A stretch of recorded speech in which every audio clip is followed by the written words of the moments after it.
স্কেলিটলসের আজকের গল্পটি কঠোরভাবে প্রাপ্তবয়স্কদের জন্য। নমস্কার, আমি শ্রীরূপ রয়েছি তোমাদের সঙ্গে। স্কেলিটলসের আরও নতুন একটা গল্পে তোমাদের সকলকে স্বাগত জানাই। অবশেষে জাঁকিয়ে শীত পড়তে শুরু করেছে, আর এই শীতের সময়ে লেপমুড়ি দিয়ে হাড় হিম করা গ্রাম বাংলার ভূতের গল্প শুনতে বেশ দারুণ কিন্তু লাগে। তাই জন্যে আজকে তোমাদের জন্য একটা মারাত্মক ভূতের গল্প নিয়ে এসেছি। আজকে স্কেলিটলসে তোমরা শুনবে সুরজিৎ ঘোষের কলমে জঙ্গল মহলের বৌঠান। তবে আজকের গল্পে যাওয়ার আগে তোমাদের বলি, স্কেলিটলসের তোমরা যারা রেগুলার লিসনাররা রয়েছো, তোমরা কিন্তু অবশ্যই আজকের গল্পের ভিডিওটাকে একটা লাইক করো এবং ভিডিওটাকে একটা হাইপ দাও। তোমাদের মধ্যে যারা নতুনরা রয়েছো, মানে প্রথমবারের জন্য যারা আমার চ্যানেলের গল্প শুনছো, তোমরা কিন্তু এক্ষুনি আমার চ্যানেলটা সাবস্ক্রাইব করো। এইবার চলে আসি শাউট আউট সেগমেন্টে। স্কেলিটলসের এর আগের গল্প সপ্তডিঙার গুপ্তধনে তোমরা যে কমেন্টগুলো করেছিলে, তার মধ্যে কয়েকটা কমেন্ট আমি তোমাদের জন্য একটু পড়ে শোনাচ্ছি। প্রিয়াঙ্কা কুণ্ডু লিখছে, আমি প্রিয়াঙ্কা বলছি হাওড়া থেকে। জানি না তুমি আমার কমেন্ট পড়বে কি না, তবে তোমার প্রত্যেকটা গল্প আমার খুব ভালো লাগে। আর যদি আমার কমেন্ট তোমার সামনে গিয়ে থাকে, তাহলে অবশ্যই নেক্সট যখন কোনো গল্প আসবে তখন আমার নামটা নিলে আমি খুব খুশি হব। আমি প্রথম কমেন্ট করলাম, তোমাদের প্রত্যেকটা গল্প আমার ভীষণ ভালো লাগে। মহীশূর স্বরূপ লিখছে, একটা অনুরোধ রইল, এডগার অ্যালেন পোর বিখ্যাত সমুদ্র অ্যাডভেঞ্চার উপন্যাস the narrative of Arthur Gordon Pym of Nantucket, এই উপন্যাসের ওপর একটা বাংলা অডিও ভার্সন বা নাটকীয় পাঠ তৈরি করে আপলোড করলে সত্যি দারুণ হতো। অবশ্যই মহীশূর, আমি এই উপন্যাসটা অডিও স্টোরি হিসেবে আনার চেষ্টা করব। মহীশূরের পাশাপাশি তোমরা আরও যারা আমার গল্প শোনো রেগুলার বেসিসে, তোমরা কিন্তু এরকম কমেন্ট করে তোমাদের পছন্দের কোনো গল্প বা উপন্যাস যদি অডিও স্টোরিতে শোনার ইচ্ছে থেকে থাকে, তাহলে কিন্তু আমায় সেটা জানাতে পারো। আমার আজকের গল্পটা এখন এই মুহূর্তে তোমরা কে কোথা থেকে শুনছো সেটা কিন্তু অবশ্যই আমাকে এক্ষুনি কমেন্ট করে জানাও। আমার জেনে খুব ভালো লাগে যে তোমরা কে কোথা থেকে আমার গল্প শোনো। এবং এখন আর শুধু গল্প শোনা নয়, গল্প শোনার পাশাপাশি তোমরা কিন্তু নিজেরা স্কেলিটলসে এসে তোমাদের নিজেদের গলায় সত্যি ভৌতিক ঘটনা বলতে পারবে। তাই জন্যে তোমাদের জীবনে যদি কোনো সত্যি ভৌতিক ঘটনা ঘটে থাকে, তাহলে সেটা স্কেলিটলসে এসে তোমাদের নিজেদের গলায় বলার জন্য স্ক্রিনে এখন এই মুহূর্তে যে হোয়াটসঅ্যাপ নাম্বারটা তোমরা আমার দেখতে পাচ্ছ, 9748437888, এই নাম্বারে সরাসরি আমাকে মেসেজ করো। তাহলে শুরু করছি স্কেলিটলসের আজকের গল্প, জঙ্গল মহলের বৌঠান। কি হলো বৌঠান, তুমি এখানে এভাবে একলা দাঁড়িয়ে রয়েছো কেন? এ কি, তুমি কাঁদছো? না না, কেঁদো না। তোমার চোখের জল আমি যে একেবারেই সহ্য করতে পারি না। আমি যে ভীষণ রকমের ব্যাকুল করে তোলে। বিশাল বড় রাজপ্রাসাদ সমতুল্য অট্টালিকার দোতলার চন্দ্রালোকিত বারান্দায় একাকী দাঁড়িয়েছিল মৃন্ময়ী। আকাশের বুকে গোল রূপোর থালার মতো ঝকঝকে পূর্ণিমার চাঁদ হতে চাল ধোয়া সাদাটে জলের মতো এক স্নিগ্ধ জ্যোৎস্নার আলো নেমে এসে তা ছড়িয়ে পড়েছে সমগ্র বিশ্ব চরাচর জুড়ে। ঠান্ডা শীতল দক্ষিণা বাতাসে ফিনফিনে পাতলা কাপড়ের রেশমি পর্দাগুলো বারবার উড়ছিল ফরফর শব্দে। হঠাৎই চন্দ্রনাথ নিঃশব্দে এসে দাঁড়ালো মৃন্ময়ীর পাশে। পুরুষালী দুই বাহুর মধ্যে মৃন্ময়ীকে জড়িয়ে ধরে তার চোখের জল মুছিয়ে দিল আলতো হাতে। মৃন্ময়ী নিজের মুখটা আস্তে আস্তে গুঁজে দিল চন্দ্রনাথের পাঞ্জাবির বোতাম খোলা লোমশ বুকে। তুমি তো জানোই বৌঠান, আমি তোমার চোখের জল সহ্য করতে পারি না। আমার যে কি ভীষণ কষ্ট হয় তা কি তুমি বোঝো না? না না, দেখো, আমি আর কাঁদছি না। আসলে কি জানো তো, এই 3টে মাস আমার জীবনকে একেবারে নরকের অন্ধকারে ডুবিয়ে দিয়েছিল। আমি ভাবতেই পারিনি সেই অভিশপ্ত অন্ধকার থেকে আমি আবার কখনো কোনোদিনও বেরিয়ে আসতে পারবো। তোমার কাছে আমার কৃতজ্ঞতার শেষ নেই। আমি আজীবন তোমার ঋণ কখনো ভুলব না। বৌঠান, এসব কথা বলার তো কোনো মানে হয় না। চলো আমরা বরং ঘরে যাই। হ্যাঁ চলো। তবে চন্দ্রনাথ, তুমি একটা কথা কিন্তু ভুল বলেছ। আমি কিন্তু এখন আর মোটেও তোমার বৌঠান নই, তোমার বিবাহিতা স্ত্রী। তাই দয়া করে ওই সম্বোধনটি এবার ত্যাগ করো। ও আচ্ছা আচ্ছা, বেশ, ঠিক আছে। আসলে এতদিনের অভ্যাস তো, তাই জন্য একটু সময় লাগছে। চোখের জল মুছে মৃন্ময়ী সূক্ষ্ম হাসি উপহার দিয়ে চন্দ্রনাথের সাথে প্রবেশ করল দোতলার সুসজ্জিত কক্ষে। কক্ষটিকে আজ চন্দ্রনাথ নিজ দায়িত্ব নিয়ে খুব সুন্দরভাবে সাজিয়ে তুলেছে নানান সুগন্ধি ফুলের সমারোহে। জঙ্গলমহলের পোদ্দার বাড়ির বৌঠান হয়ে আজ থেকে ঠিক 3 মাস আগে এই বাড়িতে প্রথম পা রাখে মৃন্ময়ী। জঙ্গলমহলের পোদ্দার বাড়ির বড় ছেলে শ্রী নরহরি পোদ্দারের সাথে বিবাহ বন্ধনে আবদ্ধ হয়ে নিজের ছোট্ট গ্রামকে বহু দূরে পেছনে ফেলে এখানে এসে উপস্থিত হয়। তবে বিয়ের পর মৃন্ময়ী বুঝতে পারে তার নিয়তি তাকে কোন জায়গায় এনে ফেলেছে। নরহরি পোদ্দার মানুষের মতো দেখতে হলেও আসলে সে ছিল একটা নরকের পিশাচ। প্রথম রাত থেকেই মৃন্ময়ের উপর নেমে আসে অপরিসীম অত্যাচার আর অসহ্য যন্ত্রণা। তার মাত্র 3 মাসের সাংসারিক জীবন পুরোপুরি দুর্বিষহ করে তুলেছিল তারই বিবাহিত স্বামী।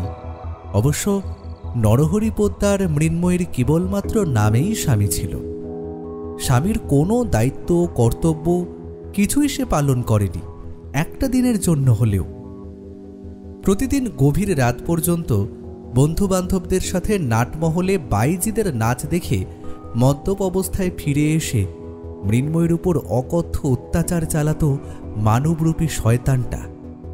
মাত্র 3 মাসের মধ্যেই 7-7টি শঙ্কর মাছের পেল্লাই চাবুক মৃন্ময়ের ফুলের মতো কোমল ফর্সা শরীরে, অসংখ্য অগণিত দগদগে ক্ষতচিহ্ন আজীবনের মতো এঁকে দিয়ে তা নষ্ট হয়ে গিয়েছে। শেষের দিকে মৃন্ময়ের উপর করা অত্যাচারের মাত্রা এতটাই বেড়ে গিয়েছিল যে মৃন্ময়ী মনে মনে ঠিক করেই নিয়েছিল সে আর এ প্রাণ রাখবে না। মৃন্ময়ী ছোটবেলাতেই মা বাবাকে হারিয়ে অনাথ হয়। এতদিন পর্যন্ত সে দূর সম্পর্কের এক কাকা কাকিমার কাছে গলগ্রহ হয়েছিল। বাপের বাড়ির সব পাট চুকিয়ে জঙ্গলমহল নামের এ জায়গায় এসেছিল বউ হয়ে। বিয়ের পর আর সেখানেও ফেরত যাওয়ার কোনো উপায় নেই। তাই মৃন্ময়ী সিদ্ধান্ত নেয় সে নিজেই নিজেকে শেষ করে দেবে। ঠিক তখনই তার পাশে এসে দাঁড়ায় পোদ্দার বাড়ির ছোট ছেলে চন্দ্রনাথ। চন্দ্রনাথ এবং নরহরি দুজনে সৎ ভাই হলেও তাদের মধ্যে পার্থক্য বিস্তর। নরহরি পোদ্দার ঠিক যতটাই নৃশংস পাশবিক একজন মানুষ, চন্দ্রনাথ ঠিক ততটাই নরম মোলায়েম সৎ সজ্জন প্রকৃতির। বৌঠানের ওপর দিনের পর দিন নিয়মিতভাবে হওয়া অত্যাচার সহ্য করতে না পেরে সে বারবার প্রতিবাদ করে ওঠে। বিভিন্ন সময়ে নানানভাবে বৌঠানের পাশে এসে দাঁড়ায়। মৃন্ময়ীকে ঘিরে চন্দ্রনাথের বুকে অজান্তেই গড়ে ওঠে এক অদ্ভুত দুর্বলতার পাহাড়। অন্তিম পর্যায়ে মৃন্ময়ের উপর শারীরিক মানসিকভাবে অত্যাচারের পরিমাণ নরহরি এতটাই বাড়িয়ে দিয়েছিল যে বাইরের পরপুরুষের সামনে নিজের বউকে বিলিয়ে দেওয়ার চেষ্টা করতেও বিন্দুমাত্র বাঁধে না। কিন্তু মৃন্ময়ী জানত কিভাবে নিজের সম্মান বজায় রাখতে হয়। মৃন্ময়ীর সাথে নরহরি পোদ্দারের বৈবাহিক সম্পর্ক ছিল মাত্র 3 মাস। তবে এই 3 মাস মৃন্ময়ীর কাছে 30 বছরের কিছু কম নয়। এত যন্ত্রণা, এত অত্যাচার সহ্য করতে না পেরে সে শেষের দিকে সিদ্ধান্ত নিয়েছিল নয় নিজে মরবে, আর না হলে ওই শয়তানটাকে মেরে ফেলবে। গভীর রাতে নেশায় চূর হয়ে ছাদে উঠে নরহরি মৃন্ময়ী এবং তার নিজের সৎভাইকে একত্রে দেখতে পেয়ে অসভ্য ভাষায় গালিগালাজ করতে ছুটে গিয়েছিল তাদের দিকে। কিন্তু টাল সামলাতে না পেরে 3 তলার উঁচু ছাদ থেকে সোজা পড়ে যায় মাটিতে। একটা মস্ত বড় মোটা লোহার ধারালো দণ্ডে পুরোপুরিভাবে গেঁথে গিয়েছিল নরহরি পোদ্দারের শরীর। তার মৃত্যুর পর 3 দিনে অন্তিম ক্রিয়া করে বিধবা বৌঠানের মাথার সিঁথি পুনরায় লাল সিঁদুরে রাঙিয়ে তোলে পোদ্দার বাড়ির ছোট ছেলে চন্দ্রনাথ। কি হলো বৌঠান? না মানে মৃন্ময়ী, তুমি কি এত ভাবছো? তোমার মুখ থেকে নিজের নামটা শুনে কি যে ভালো লাগলো আমি তোমাকে বোঝাতে পারবো না চন্দ্রনাথ। এরকমভাবে আজ পর্যন্ত কেউ কখনো আমায় এত ভালোবেসে ডাকেনি। আমি সত্যিই জনম দুঃখিনী জানো। তাই জন্যই তো ছোটবেলায় মা বাবাকে হারিয়ে দূর সম্পর্কের এক কাকা কাকিমার কাছে লাথি ঝাঁটা খেয়ে বড় হয়েছি। ভেবেছিলাম বিয়ের পর স্বামীকে নিয়ে সুখে শান্তিতে একটু সংসার করব। অথচ ঈশ্বর তো আমার সাথে এমন নিষ্ঠুর রসিকতা করলেন, তা আমি কখনো জানতাম না। মৃন্ময়ী, তুমি আবার সেই সমস্ত পুরনো কথা ভেবে চলেছ। পুরনো কথা ভেবে লাভ কি? সেই কথা যে শুধুই বেদনা দেবে। না, আমি আর সেসব কথা ভাববো না। ওই শয়তানটার কথা ভেবে নিজের জীবনটা অযথা বিষিয়ে তুলবো না। আমি এবার বাঁচবো, বাঁচার মতন করে বাঁচবো, তোমার হাত ধরে বাঁচবো। উফ, ভাগ্যিস তুমি ছিলে চন্দ্রনাথ, না হলে এতদিনে হয়তো আমি নিজেকে শেষ করে ফেলতাম। দেখো মৃন্ময়ী, যা আমাদের ভাগ্যে লেখা আছে তা তো ঘটবেই। সেই ভাগ্য লিখন খণ্ডানোর সাধ্য যে আমাদের কারোর নেই। তোমার ভাগ্যে ছিল যে তোমার প্রথম বিয়েটা এরকম হবে, তাই জন্যই হয়েছে। সেই সকল কথা ভেবে এখন কষ্ট পাওয়ার তো কোনো মানেই হয় না। তুমি বিশ্বাস করো মৃন্ময়ী, আমি জানতাম যে আমার দাদার স্বভাব চরিত্র খুব একটা ভালো নয়। সে প্রায় প্রত্যেক রাত বিয়ের আগে বাড়ির বাইরে নানান মেয়ের সাথে কাটাতো, কিন্তু বিয়ের পর তোমার সঙ্গেও যে এরকম পাশবিক অত্যাচার চালাবে তা আমি ঘুণাক্ষরেও কল্পনা করতে পারিনি। তাহলে এই বিয়ে আটকানোর শতভাগ আমি চেষ্টা করতাম। একটা নিরীহ নিরপরাধ মেয়ের জীবন নষ্ট করার অধিকার কোনো পুরুষেরই নেই। বেশ, ঠিক আছে চন্দ্রনাথ, অনেক রাত হয়ে গিয়েছে, এবার তুমি শুয়ে পড়ো। আমি কি একলা শোব মৃন্ময়ী? আজ যে আমাদের দুজনের রাত। হ্যাঁ, শুধুমাত্র আমাদের দুজনের এই রাত। আজ আমি তোমাকে নিজের অর্ধাঙ্গিনীর সম্মান দিয়েছি। আমি আজীবন এই প্রাণের বিনিময় হলেও সেই সম্মানের যথাযথ মর্যাদা রাখব। চুপ, একদম এইভাবে মৃত্যুর কথা বলবে না। তোমার কিছু হয়ে গেলে আমি কি নিয়ে থাকবো? এই বিশাল বড় প্রাসাদ প্রমাণ বাড়ি আমায় যে একলা গিলে খাবে। চন্দ্রনাথের ঠোঁটে নিজের আঙুল চেপে ধরে কথাগুলো বড় চিন্তিত হয়ে বলে ওঠে মৃন্ময়ী। বিশাল বড় সুসজ্জিত কক্ষের মধ্যে জ্বলতে থাকা একাধিক ঝাড়লণ্ঠন আর মোমবাতির আলোয় চন্দ্রনাথ পরিষ্কার দেখতে পায় মৃন্ময়ীর পদ্মফুলের পাপড়ির মতো টানা টানা দীঘল দুই চোখে তার প্রতি থাকা অগাধ অফুরন্ত ভালোবাসা। ঘরের আলো ক্রমশ ক্ষীণ হয়ে আসে। বাইরে থেকে ঢুকে আসা শীতল বাতাস তাদের উভয়ের শরীরে এক অন্যরকম শিহরণের জন্ম দেয়। চন্দ্রনাথের পুরুষালী পেশিবহুল শরীর ক্রমশ নাগপাশের মতো জড়িয়ে ধরে মৃন্ময়ীর মোলায়েম দেহটা। মৃন্ময়ীর মাথার চুলের গন্ধ ফুরফুরে বাতাসের সাথে নাসারন্ধ্র হয়ে প্রবেশ করে চন্দ্রনাথের দেহের অভ্যন্তরে। পাঞ্জাবির বোতাম একটা একটা করে খুলে ফেলে চন্দ্রনাথ। ধীরে ধীরে সম্পূর্ণ উন্মুক্ত হয় তার লোমশ বক্ষদেশ। মৃন্ময়ীকে আরও কাছে একান্তে জড়িয়ে ধরে কি যেন এক পরম সুখ খোঁজার চেষ্টা করে ছেলেটা। মৃন্ময়ীর দুই চোখের কোণ হতে গড়িয়ে পড়ে টলটলে অশ্রু বাড়ি। হায়, জীবনে প্রথম কোনো পুরুষের সান্নিধ্য পেয়েছে সেই অভাগিনী। এবাড়ির বড় ছেলে ওই শয়তানটা যতদিন বেঁচে ছিল ততদিন একবারের জন্যও ঘুরে দেখেনি মৃন্ময়ীর দিকে। সে যেন একেবারে অস্পৃশ্য অচ্ছুত কোনো এক বস্তু হয়ে পড়েছিল ঘরের এক কোণায়। একবারের জন্য মৃন্ময়ীর মনের মধ্যে প্রশ্ন জাগে, আচ্ছা, সে যা করছে তাতে কোনো পাপ নেই তো? তা কোনো অন্যায় কাজ নয় তো?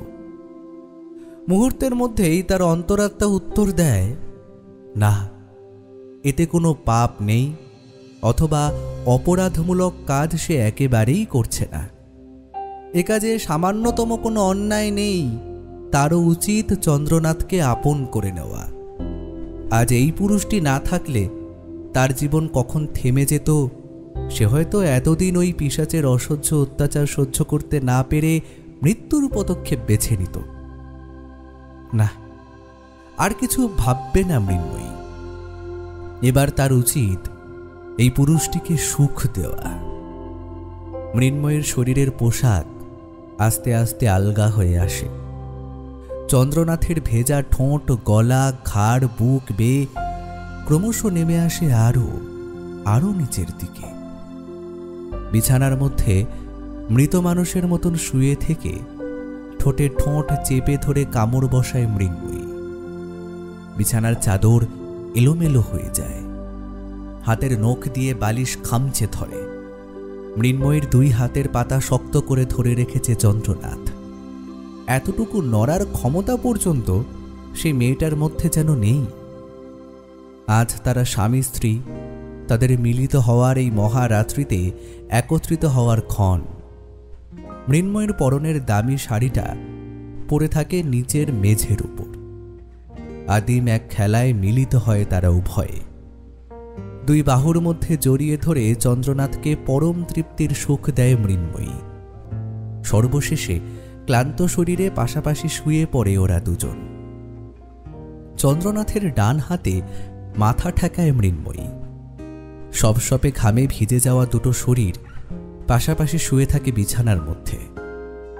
মৃন্ময়ীর মাথার খোলা এলোমেলো অবিন্যস্ত চুল মুখের কাছ থেকে সরিয়ে দিয়ে একটা ভালোবাসার চুম্বন এঁকে দেয় চন্দ্রনাথ। মৃন্ময়ী সোহাগ ভরা চাপা স্বরে বলে ওঠে, জঙ্গলমহলের বৌঠান হয়ে এসে এই 3 মাসে অনেক প্রতিকূলতার মধ্য দিয়ে গিয়েছি। ঈশ্বরের কাছে একটাই প্রার্থনা, এই নতুন জীবন যেন তিনি সুখময় করেন। আর কোনো মুখের কথা শেষ করতে পারল না মৃন্ময়ী। অসমাপ্ত অবস্থায় তার যাবতীয় কথা গলার মধ্যেই যেন আটকে গেল।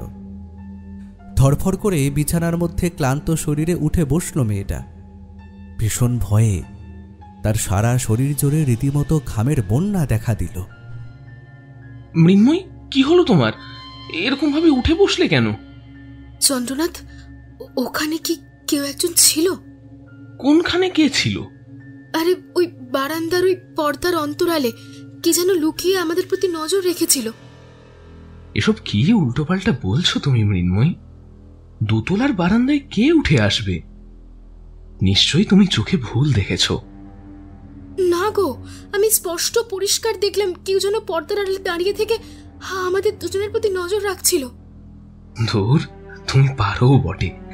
এসব কথা বাদ দাও তো মৃন্ময়ী। চলো আর একবার নতুন করে। দয়া করে একটু চুপ করো না, একদম ভালো লাগছে না। আমার বুকের মধ্যে কেমন যেন একটা অশনি ভয় দানা পাকাতে আরম্ভ করেছে। আমি আমি তোমাকে বলে বোঝাতে পারবো না। আচ্ছা বেশ, ঠিক আছে, আমি বুঝতে পেরেছি। যতক্ষণ না তোমাকে আমি দেখাচ্ছি যে ওখানে সত্যিই কেউ নেই, ততক্ষণ পর্যন্ত তুমি কিছুতেই শান্ত হতে পারবে না। তুমি বিছানার মধ্যেই বসে থাকো, আমি যাচ্ছি। পর্দা সরিয়ে ভালো করে তোমাকে দেখাচ্ছি যে ওখানে কেউ আছে কিনা। এই কথা বলে চন্দ্রনাথ ধুতিখানা কোনো রকমে কোমরে জড়িয়ে নিয়ে বিছানা থেকে ধীর পায়ে নেমে এগিয়ে এলো বারান্দার দিকে। পূর্ণিমার চাঁদের ঝলমলে আলোয় উদ্ভাসিত বারান্দার বিশাল বড় রেশমি কাপড়ের পর্দা এক ঝটকায় টেনে সরিয়ে ফেলতেই সেখানকার শূন্যস্থান দেখে বুকের মধ্যে বেশ কিছুটা শান্তি অনুভব করল মৃন্ময়ী। চন্দ্রনাথ বিছানায় এসে মৃন্ময়ীকে জড়িয়ে ধরে শুয়ে পড়ল ঠিকই, কিন্তু একটা কথা সে মৃন্ময়ীর কাছ থেকে গোপন করল, যে বারান্দায় গিয়ে উপস্থিত হওয়া মাত্রই কাউকে দেখতে না পেলেও কেমন যেন একটা পোড়া গন্ধ তার নাকে এসে ঠেকেছে। যে কোনো মেয়ের কাছেই স্বামীর ভালোবাসা শ্রেষ্ঠ জিনিস, আর মৃন্ময়ীর মতন অভাগিনীদের কাছে তা স্বর্গসুখের কম কিছু নয়। মৃন্ময়ী অযথা আর দুশ্চিন্তা করল না। বহু রাত পর নিশ্চিন্তে সুখনিদ্রায় মগ্ন হল। তবে সে যদি পেছন ফিরে আর একটিবার তাকাত, তাহলেই তার নজরে পড়ত দোতলার বারান্দায় চাঁদের আলোয় দেখা যাচ্ছে একটা কালো কুঁচকুচে ছায়া মূর্তি পর্দার অন্তরালে দাঁড়িয়ে আছে। মাঝে মধ্যেই দমকা হাওয়ায় সেই পর্দা সরে গেলে প্রকাশিত হচ্ছে তার বিভৎস বাহ্যিক রূপ। রেশমি পর্দার ওপারে থাকা সেই ছায়ামূর্তির চোখ দুখানি পান্নার মতো এতটাই উজ্জ্বল সবজেটে যে বহুদূর থেকেও তা লক্ষ্য করা যায় অনায়াসে। সেই রকম চোখ যে কোনো সাধারণ রক্ত মাংসে গড়া প্রাণীর হতে পারে না, তা নিতান্ত সাধারণ বালকের পক্ষেও বলে দেওয়া কোনো কঠিন বিষয় নয়।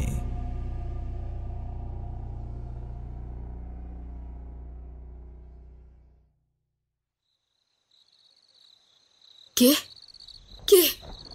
গোধূলির ম্লান আলোয় মৃন্ময়ী আনমনে ছাদে দাঁড়িয়ে গুনগুন করে গাইছিল।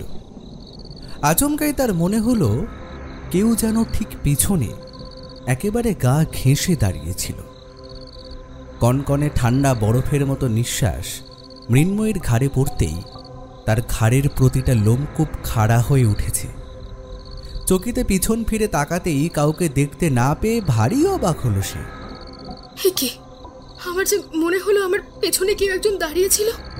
কই, কোথাও তো কেউ নেই।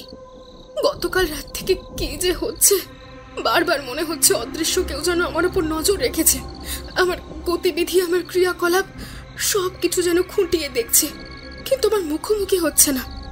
আচ্ছা, এই সবটাই কি আমার মনের ভুল নাকি অন্য কিছু?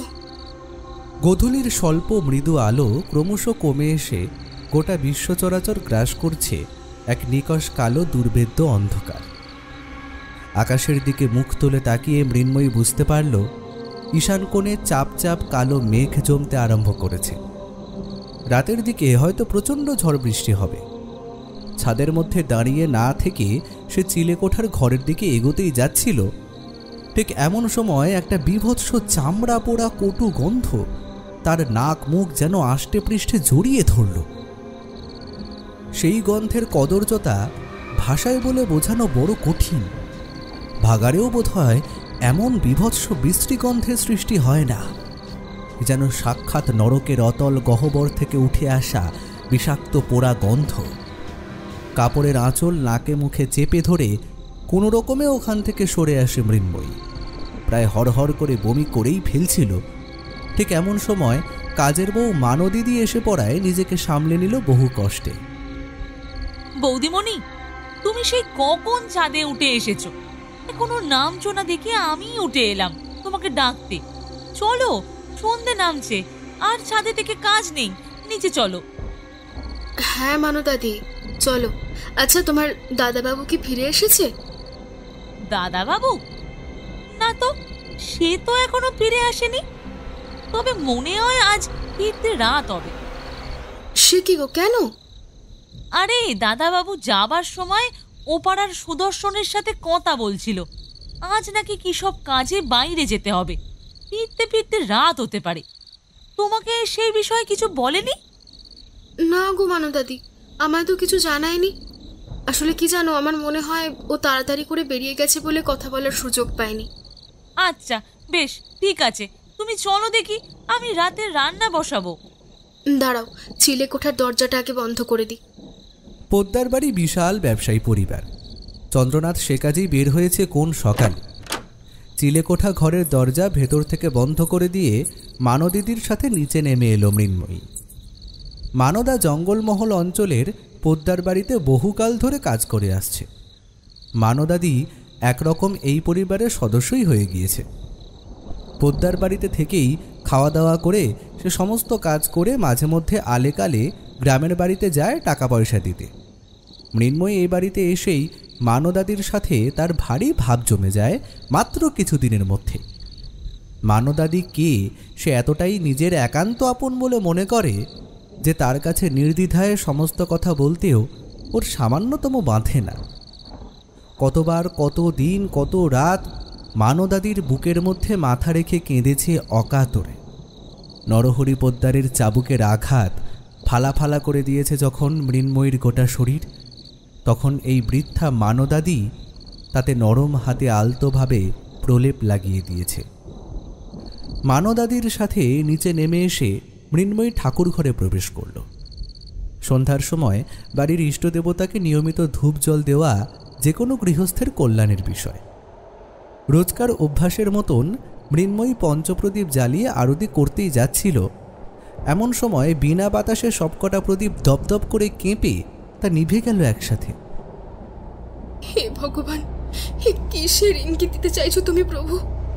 একসাথে সবকটা মঙ্গল প্রদীপ এমন সন্ধেবেলায় নিভে গেল কিভাবে? কাল থেকে এমন যেন একটা অশনি ঝঞ্ঝার আভাস পাচ্ছি। তবে তবে কি আমাদের জীবনে আবার কোনো মারাত্মক বিপদ আসন্ন? ঠাকুর ঠাকুর রক্ষা করো, যত বিপদে আসুক না কেন সেই বিপদ থেকে আমরা যেন মুক্ত হতে পারি। আশীর্বাদ করো প্রভু, আশীর্বাদ করো। বহুবার চেষ্টা করার পরেও কিছুতেই আর প্রদীপখানি জানাতে পারল না মৃন্ময়ী। উদাসীন মনে ঠাকুর ঘরের বাইরে সে বেরিয়ে এলো। তবে ওই ঘরের চৌকাঠ পার করতেই তার নাকে আবার ঝাপটা মারল বিশ্রী একটা চামড়া পোড়া জাতীয় দুর্গন্ধ। দোতলায় নিজের ঘরে এসে মৃন্ময়ী চুপচাপ বসেছিল মন মরা হয়ে। নিচের তলায় রান্নাঘরে মানদাদি রান্নাবান্নার কাজে অত্যন্ত ব্যস্ত। এতক্ষণ ধরে শো শো শব্দে তীব্র ঝোড়ো বাতাস বইলেও এবার মুষলধারে আরম্ভ হলো বৃষ্টি। নৈশ প্রকৃতির বুক ঝাপসা করে বড় বড় বৃষ্টির ফোঁটা নেমে এলো নিচের পানে। বিছানায় চুপ করে বসেছিল মেয়েটা। আচমকাই ঘরের ভেজানো দরজাটা ভয়ানক রকমের ক্যাঁচ ক্যাঁচ শব্দ করে খুলে গেল। মৃন্ময়ী ভাবল নিশ্চয়ই চন্দ্রনাথ ফিরে এসেছে। এক মুহূর্তের জন্য মনের মধ্য থেকে সমস্ত আশঙ্কা ভয় মুছে ফেলে সে উৎসাহী কণ্ঠে বলে উঠল, চন্দ্রনাথ, তুমি কি ফিরে এসেছো? মৃন্ময়ীর প্রশ্নের জবাবে কোনো উত্তরই ভেসে এলো না দেখে সে বুঝতে পারল যে চন্দ্রনাথ এখনো ফিরে আসেনি। ঘরের ভেজানো দরজাটা হয়তো দমকা বাতাসের জেরে খুলে গিয়েছে। ঘরের মধ্যে জ্বলতে থাকা মোমবাতির আলো খোলা দরজা হতে ঢুকে আসা বাতাসের দাপটে বড় অসহায় হয়ে নিভে যাওয়া মাত্রই সমগ্র ঘর জুড়ে ছড়িয়ে পড়ল এক নিশ্ছিদ্র নিকষ কালো অন্ধকার। মৃন্ময়ীর বুকের ভেতরটা কেমন যেন আছাড়ি পিছাড়ি করে উঠল, কারণ ইতিমধ্যেই তার নাকে পুনরায় এসে ঠেকতে আরম্ভ করেছে সেই বীভৎস বাজে পোড়া গন্ধটা। ঘরের খোলা দরজাটার দিকে নজর যেতেই মৃন্ময়ীর মনে হলো তার হৃৎপিণ্ডটা বোধ হয় এক্ষুনি প্রকাণ্ড এক লাফ দিয়ে একেবারে গলার কাছে উঠে আসবে। তার শির দ্বারা বেয়ে কনকনে বরফ গলা জলের মতন ঠান্ডা রক্তের স্রোত নেমে গেল নিচের দিকে। সীমাহীন ভয়ে আতঙ্কে উত্তেজনায় একেবারে গুটিয়ে গেল মেয়েটা। একটানা দীর্ঘক্ষণ অন্ধকারে থাকায় মৃন্ময়ীর দু চোখের দৃষ্টি বেশ প্রখর হয়ে উঠেছিল। তাতেই সে পরিষ্কার দেখতে পেল ঘরের খোলা দরজা হয়ে ভেতরে প্রবেশ করল কি যেন একটা প্রাণী। চার হাত পায়ের সাহায্যে সরীসৃপের মতো সেটা বুকে ভর দিয়ে ঢুকে এলো ঘরের ভেতর। তারপর সোজা খাটের তলায় প্রবেশ করল, আর সাথে সাথেই গোটা ঘর জুড়ে ছড়িয়ে পড়ল এক বীভৎস পোড়া গন্ধ। মৃন্ময়ী বুঝতে পারল না এই পরিস্থিতিতে তার ঠিক কী করণীয়। সে কি চুপচাপ এই বিছানার মধ্যেই বসে থাকবে, নাকি চিৎকার করে মানদাদিকে ডাকবে? কিন্তু ডাকবে কিভাবে? তার গলা যে পুরোপুরি শুকিয়ে একেবারে কাঠ হয়ে গিয়েছে, এতটুকু শব্দ সেখান থেকে বের হবে না। বেশ কিছুটা সময় বিছানার মধ্যে হতভম্ব অবস্থায় বসে থাকার পর বুকের মধ্যে অনেকটা সাহস সঞ্চার করে ধীরে ধীরে বিছানা থেকে নিচে নেমে এসে খাটের তলায় উঁকি মারল সে অত্যন্ত ভয়ে ভয়ে। হে কি, খাটের তলা যে সম্পূর্ণ ফাঁকা, কোথাও তো কিছু নেই। তাহলে কি সবটা আমার চোখের ভুল? কাল থেকে কি হচ্ছে আমি কিচ্ছু বুঝতে পারছি না। এরকম ভাবে চলতে থাকলে আমি তো শারীরিক মানসিক সব দিক থেকে অসুস্থ হয়ে পড়ব।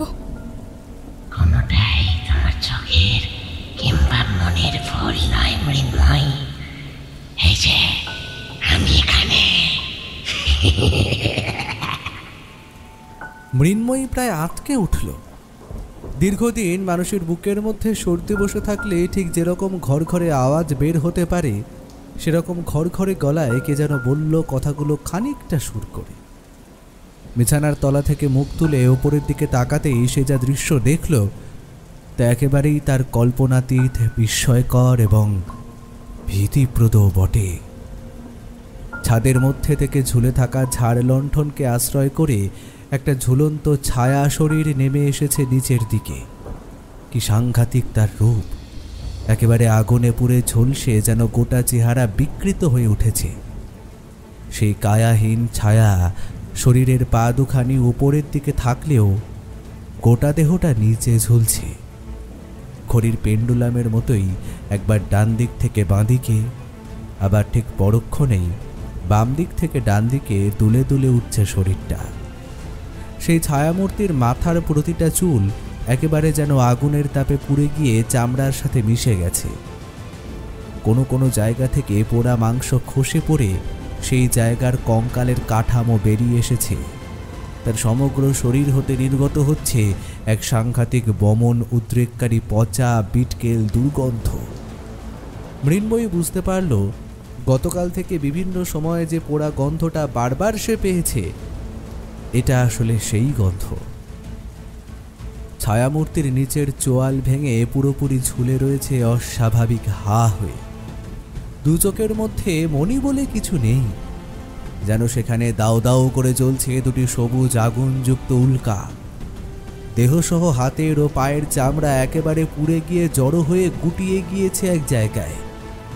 এ দৃশ্য সহ্য করা যে কোনো সুস্থ স্বাভাবিক মানুষের পক্ষেই বড় কঠিন। মৃন্ময়ীর এতটুকু বুঝতে অসুবিধে হলো না যে অশুভ অশনি ভয়ের ইঙ্গিত সে পেয়েছিল, তার মূলে রয়েছে এই অপশক্তি। মৃন্ময়ের চরম ভয়ার্ত ফ্যাকাশে মুখটার দিকে তাকিয়ে মহানন্দে দুই হাতে তালি দিয়ে খলখল করে হেসে উঠল সেই ছায়ামূর্তি। তারপর আবার পূর্বের মতোই কর্কশ খড়খড়ে গলায় টেনে টেনে উচ্চারণ করল, কি ভেবেছিলি এভাবেই আমার মৃত্যুর পর তুই সুখে শান্তিতে সংসার করবি? তাও কিনা আমারই সৎ ভাইয়ের সাথে?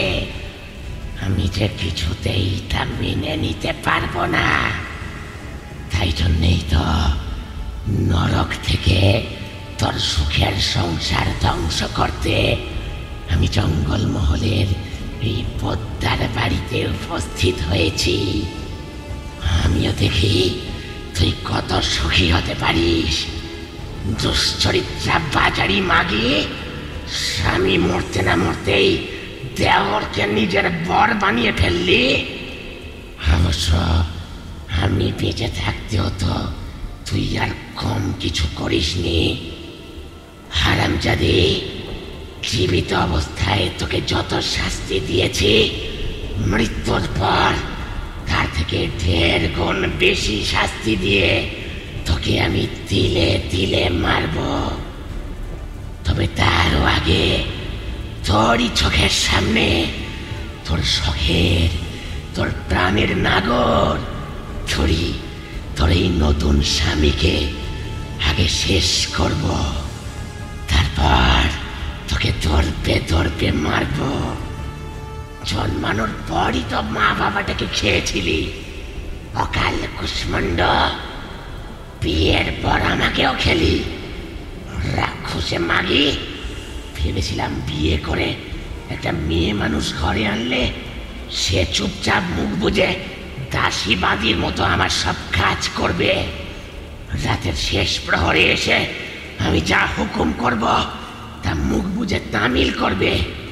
কিন্তু মাগির পেটে পেটে এত শয়তানি, আসলে আমাকে তোর মনে ধরেনি। মনে ধরেছিল আমার ওই সৎ ভাইটাকে, তাই না রে? সেদিন ছাদের মধ্যে মাগি আর মিনসেটাকে একসাথে দাঁড়িয়ে থাকতে দেখেই রাগে আমার মাথার রক একেবারে ছিঁড়ে গিয়েছিল। তাই ডাল সামলাতে না পেরে নেশার ঘরে ওইভাবে ছাদ থেকে যে উল্টে পড়ব তা আমি জানতাম না। বজ্জাত মাগি, তোকে যদি নিজের হাতে শাস্তি দিতে না পেরেছি তাহলে আমার নামে তুই কুকুর পুষবি। মৃগী রোগীর মতো থরথর করে কাঁপছিল মৃন্ময়ী। যেন তার নিজের কানকে নিজেই বিশ্বাস করতে পারছিল না। আর সহ্য করতে পারল না মেয়েটা। দু চোখের সামনের সমস্ত দৃশ্য কেমন যেন ঝাপসা হয়ে এলো। মৃন্ময়ী বুঝতে পারল চরম ভয়ে তার দেহের সমস্ত স্নায়ু বোধহয় অসাড় হয়ে যাচ্ছে। বুকের ভেতরটা ক্রমশ হিম হয়ে আসছে। তাহলে কি এভাবেই ধীরে ধীরে মৃত্যু ঘটছে মৃন্ময়ীর? না না, এখন কিছুতেই মরলে চলবে না। চন্দ্রনাথকে সমূহ বিপদের মধ্যে ফেলে রেখে সেভাবে মৃত্যুর মুখে ঢলে পড়তে পারে না। বহু চেষ্টা করেও দু চোখের পাতা কিছুতেই খুলে রাখতে পারল না মেয়েটা। শেষবারের মতো কেবলমাত্র অস্পষ্টভাবে দেখল এতক্ষণ ধরে ছাদ থেকে উল্টো হয়ে ঝুলে থাকা কালো ছায়া শরীরটা তার নিজের পেটের ভেতর থেকে বের করে আনছে একটা মোটা লোহার শিক। হ্যাঁ, এটা একেবারেই খেয়াল করেনি মৃন্ময়ী। আর কিচ্ছু দেখতে পারল না মেয়েটা। দু চোখের পাতা তার একেবারে বুজে এলো। সরীসৃপের মতো দেওয়াল বেয়ে সেই কালো ছায়া শরীর নিচে নেমে এসে ঝুঁকে পড়ল মৃন্ময়ীর উপর। সে মেয়েটার চরম ক্ষতি করার পূর্বেই কোথা থেকে আরেকটি কায়াহীন সাদা ছায়া শরীর এসে উপস্থিত হলো। তবে এই শরীর এক রমণীর। তাদের একে অপরের মধ্যে প্রবল সংঘর্ষের সৃষ্টি হলো। উভয় পক্ষের মধ্যে বহুক্ষণ সে সংঘর্ষ চলার পরে তারা মিলিয়ে গেল বাতাসের সাথে।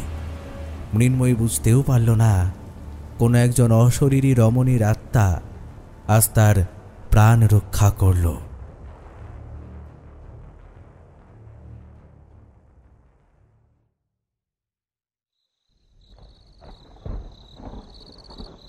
মানদাদি, তুমি তাড়াতাড়ি একটু জল আনো, তোমার বৌদিমণির জ্ঞান ফিরছে। মৃন্ময়ীর জ্ঞান ফিরে আসতেই দেখল বিছানার মধ্যে শুয়ে আছে সে। তার পাশেই বসে আছে চন্দ্রনাথ, আর অনতি দূরে দাঁড়িয়ে রয়েছে বৃদ্ধা মানদাদি। তার স্বামী এবং মানদাদির মুখমণ্ডল বর্তমানে কালো হয়ে রয়েছে রাজ্যের দুশ্চিন্তায়।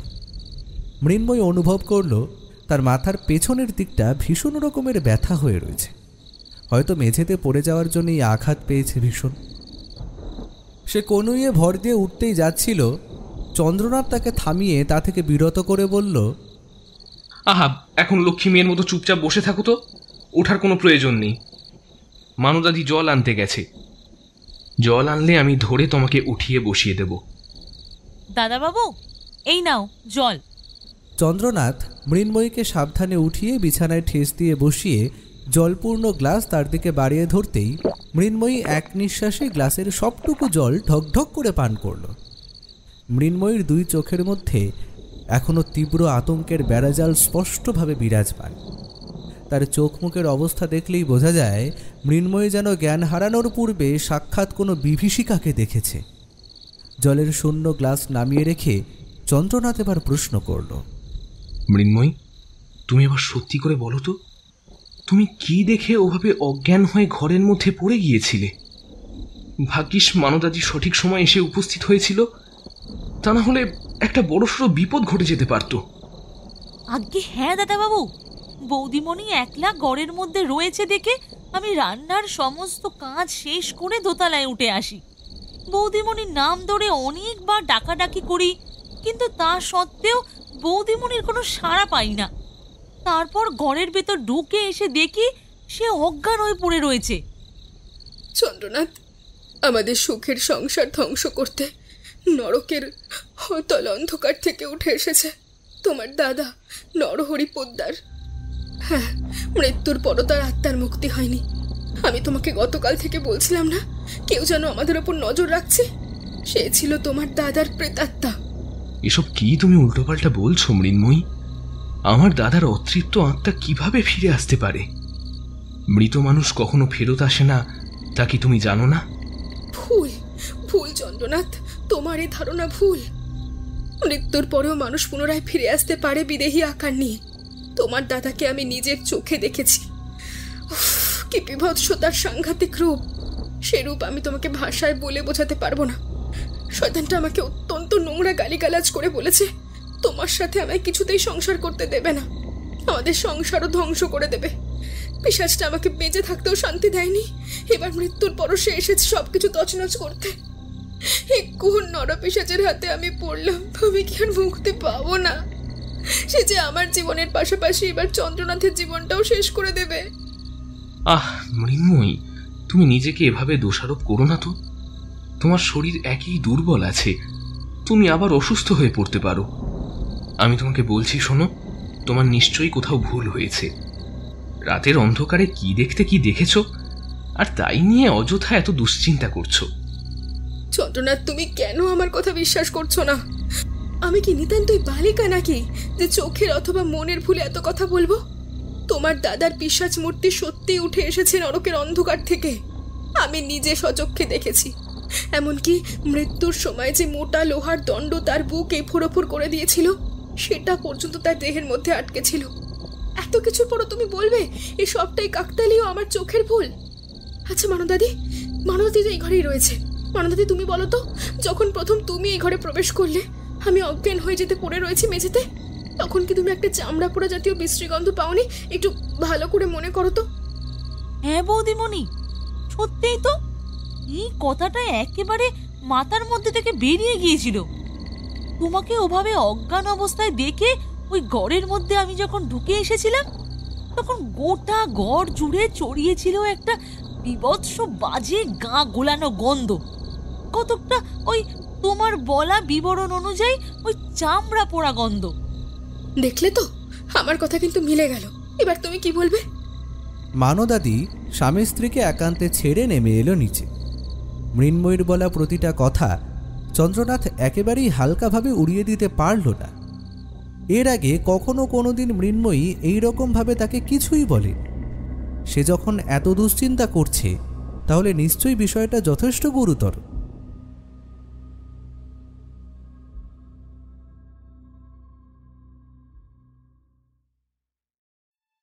তোমরা শুনছো স্কেটেলসের আজকের গল্প জঙ্গল মহলের বৌঠান। আজকের গল্পটা এতদূর পর্যন্ত যদি তোমাদের ভালো লাগে, তাহলে অবশ্যই কিন্তু গল্পের ভিডিওটাকে একটা হাইপ দাও এবং তার সাথে ভিডিওটাকে একটা লাইক করো। এবং স্কেটেলসে যদি তুমি নতুন হও, মানে প্রথমবারের জন্য আমার চ্যানেলের গল্প শুনছো, তাহলে কিন্তু রেগুলার আমার চ্যানেলের গল্প এইভাবেই আরও শোনার জন্য এক্ষুনি আমার চ্যানেলটা সাবস্ক্রাইব করো। তোমরা এখন চাইলে স্কেটেলসে এসে তোমাদের নিজেদের গলায় তোমাদের জীবনে ঘটে যাওয়া সত্যি ভৌতিক ঘটনা কিন্তু বলতে পারবে। তার জন্য এখন স্ক্রিনে যে হোয়াটসঅ্যাপ নাম্বারটা তোমরা আমার দেখতে পাচ্ছ, 9748843788, এই নাম্বারে সরাসরি আমাকে মেসেজ করো।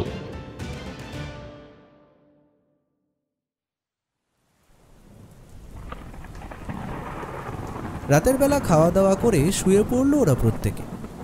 আকাশের বুকে ঘনীভূত মেঘ হতে অঝোর ধারায় নামল বৃষ্টি। কান ফাটানো শব্দে বাজ পড়তে থাকলো ঘন ঘন। মৃন্ময়ের ঘুমটা ভেঙে গেল হঠাৎই। চন্দ্রনাথ তখনও অঘরে ঘুমোচ্ছে। চোখের পাতা খোলা মাত্রই মৃন্ময়ের বুকের ভেতরটা ধড়াস করে লাফিয়ে উঠল। ঘরের মধ্যে জ্বলতে থাকা প্রতিটা ঝাড় লণ্ঠনের আলো বর্তমানে নিভে গেছে দুরন্ত বাতাসের দাপটে। গোটা ঘর জুড়ে এখন শুধুই বিরাজ করছে নিকষ কালো অন্ধকার। তবে মাঝে মধ্যে বাইরের দুর্যোগময় প্রকৃতির বুকে ঝলসে ওঠা বিদ্যুতের আলো ঢুকে আসছে ঘরের অন্দরে। মৃন্ময়ের ষষ্ঠ ইন্দ্রিয় তাকে জানান দিচ্ছিল সে এসেছে। হ্যাঁ, আবার এসেছে সে। কিছুতেই তাদের শান্তি দেবে না। হ্যাঁ, এই তো ওই বাজে গন্ধটা পুনরায় মাথা চারা দিয়ে উঠছে কাল সর্পের মতো। চন্দ্রনাথ, চন্দ্রনাথ, আরে ঘুম থেকে উঠো না। হ্যাঁ, কি হয়েছে মৃন্ময়ী?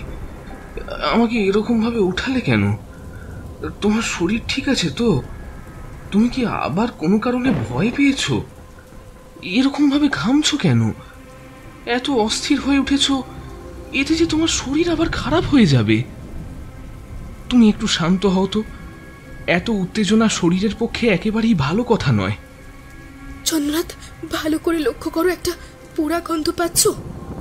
মৃন্ময়ের কথা শুনে দু চোখের পাতা বন্ধ করে বাতাসের মধ্যে থেকে লম্বা লম্বা শ্বাস নিয়ে চন্দ্রনাথ বোঝার চেষ্টা করল সত্যিই তাদের ঘরের মধ্যে কোনো পোড়া গন্ধ রয়েছে কিনা। সামান্য কিছুক্ষণের মধ্যেই সে বুঝতে পারল ঘরের ভেতর সত্যিই একটা সূক্ষ্ম পোড়া গন্ধ মিশে আছে। তবে তাদের দোতলার ঘরে এই মধ্যরাতে এ গন্ধ কোথা থেকে এলো তার উত্তর চন্দ্রনাথের কাছেও নেই। মৃন্ময়ীর দিকে তাকিয়ে চন্দ্রনাথ কিছু বলতেই যাচ্ছিল, তার পূর্বেই ঘটল সেই ভয়ানক লোমহর্ষক ঘটনা। ঘরের খোলা দরজার মুখোমুখি এসে দাঁড়ালো একটা অদ্ভুত কালো কুচকুচে অবয়ব। সেই অবয়বের চোখ মুখ পরিষ্কারভাবে বোঝা না গেলেও নিকষ কালো আধারের মধ্যে স্পষ্ট হয়ে থাকা তার দেহের গঠন দেখে আন্দাজ করা গেল সে আসলে একটা পুরুষ। কে ওখানে? মৃন্ময়ী ততক্ষণে ভীষণ ভয়ে আতঙ্কে একেবারে গুটিয়ে গিয়েছে, যেন এরপর ঠিক কি ঘটতে চলেছে তার সবটাই ওর জানা। মৃন্ময়ীকে বুকের মধ্যে আঁকড়ে ধরে চন্দ্রনাথ জোরালো গলায় প্রশ্নটা করল, কিন্তু চন্দ্রনাথের প্রশ্নের জবাবে কোনো উত্তরই পাওয়া গেল না। চন্দ্রনাথ নিদারুণ বিরক্তি হয়ে দ্বিতীয়বার প্রশ্ন করল, কি হলো? তুমি কে? কি হলো? আমার কথা শুনতে পেলে না? কে তুমি? তাছাড়া এইভাবে আমাদের বাড়ির দোতলায় উঠে এলে কি করে? রাতের বেলায় পোদ্দার বাড়ির প্রধান ফটকের দরজা তো ভেতর থেকে বন্ধ করা থাকে। কোনো বাইরের মানুষের তো এখানে ঢুকে আসার কথা নয়। তাহলে তুমি কেমন করে ঢুকলে? চন্দ্রনাথের এ কথা শুনে সেই অজানা আগন্তুক এমনভাবে ব্যঙ্গমিশ্রিত সুরে হেসে উঠল যেন চন্দ্রনাথ নিতান্তই মূর্খের মতো কোনো একটা কথা বলে ফেলেছে। তবে সেই হাসি যে মোটেও কোনো সাধারণ মানুষের হতে পারে না এটুকু অনুমান করা যায় সহজেই। কারণ মানুষের গলার আওয়াজ কখনো এমন ধারা বিভৎস বাজে কর্কশ হতে পারে না। তার হাসি এতটাই কদর্য যে কোনো মানুষের বুকের ভেতর আগুন জ্বলে ওঠে, গা রিরি করে মাত্রাতিরিক্ত ক্রোধে। আমাকে আটকানোর শক্তি কোনো দরজার নেই। আমি যখন যেখানে খুশি তখন সেখানে যেতে পারি। আমায় আটকায় কার সাধ্য?